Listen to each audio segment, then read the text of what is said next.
And I just don't think this is good for the audience that he's trying to reach, because he's kind of taking advantage of them in the sense that he's saying that they can get double what they actually can get, and they have no way of knowing this unless they do their own research. But that's what he's there for. What's up, my financial friends? It's Sam here. Today we're talking about Dave Ramsey's 12% rule and whether it's correct or whether it's really misleading to the people that watch his videos. So if you like this kind of content, please like, comment, and subscribe below so that we can get more of this content out and I can keep talking about these kinds of topics.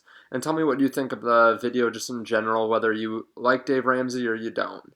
So I'm going to be making another video on why I don't follow Dave Ramsey, but one of the reasons that I find Dave Ramsey somewhat misleading is that he uses this 12% return mark.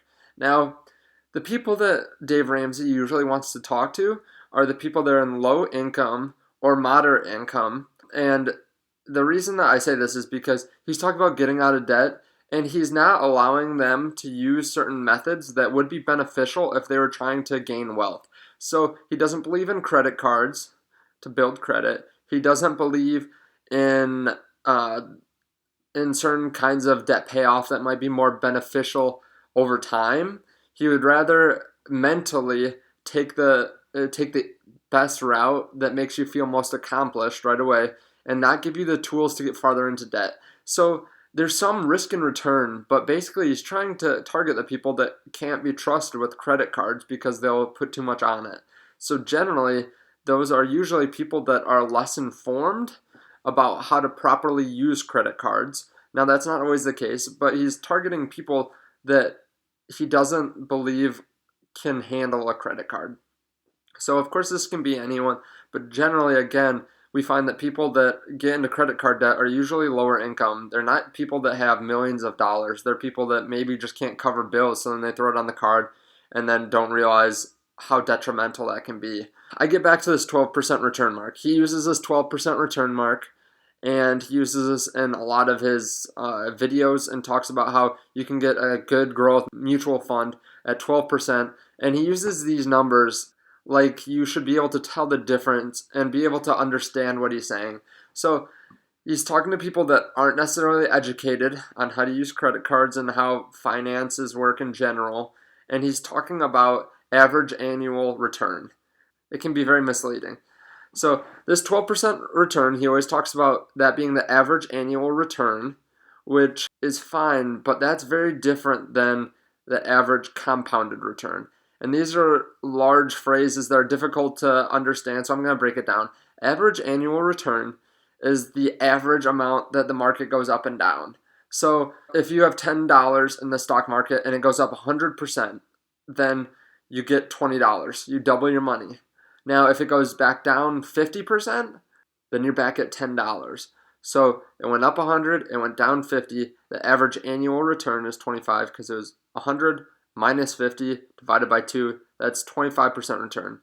The average compounded return is 0. You have $10 after 2 years when you put $10 in. So the average compounded return, which is what you actually see, what you actually can take advantage of, is 0. So Dave Ramsey keeps on using this average annual return, and to people that don't really understand the difference between this is very misleading. He's saying that you can get 12% return, but really you're only going to take advantage of about 10% return. So of course some people think that this is not a big deal. It's 2%. What's the difference?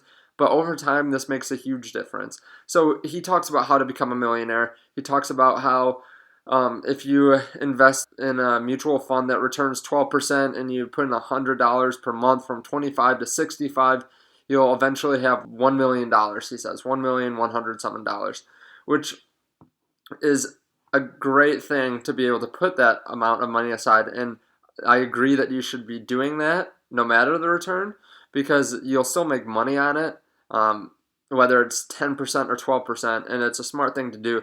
But it can be misleading because really, if you're going at average annual return, which is what he says, yes, you would make $1 million if you take that into account. But that is not how it actually works out over the long term. you're not seeing the average annual return. You're going to use the average compounded return, which is if it goes up 100% and then it goes back down to original, it's really 0% return.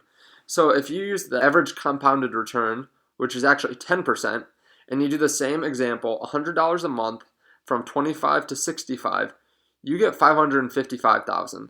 So that is like a factor of 2. So this 12% return that he's talking about is very misleading.